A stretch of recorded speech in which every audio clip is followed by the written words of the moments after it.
Good evening, and thank you for joining us. This could be a critical week as the threat of war looms in Ukraine. Tonight, President Biden is warning Russia that it will face swift and severe consequences should it attack, adding that the U.S. and its allies are continuing to prepare for every scenario.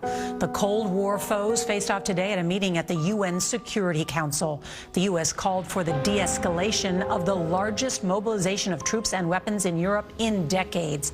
And there's some breaking news. This CBS News has learned Russia just delivered a written response to a U.S. proposal aimed at lowering those tensions. CBS's Weijia Zhang is going to lead off our coverage with the news at the White House. Good evening, Weijia. Good evening to you, Nora. Tonight, the Pentagon is seeing increasing Russian military activity all around Ukraine. In fact, that is what led to the showdown at the UN between Russia and the U.S. Even though President Biden is still pushing for a diplomatic solution, he's also clear-eyed about the potential for war. The Russian military continues to flex its muscle around Ukraine, holding exercises on land, in the air, and on the water. Vladimir Putin has denied any interest in invading. Today, President Biden said the U.S. is ready either way. Russia is continuing its buildup of its forces around Ukraine. We are ready no matter what happens.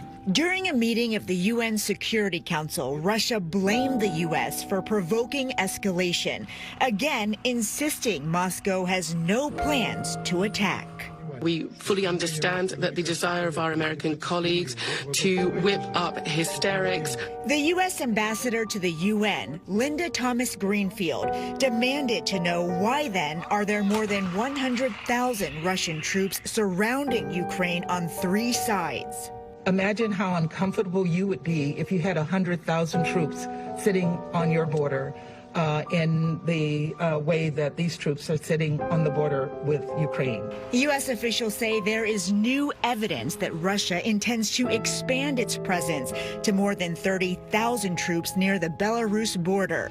NATO's Secretary General warned that Russia may use joint training exercises with Belarus, set to begin in 10 days as a disguise to attack. That was actually what happened back in 2014. When they annexed Crimea.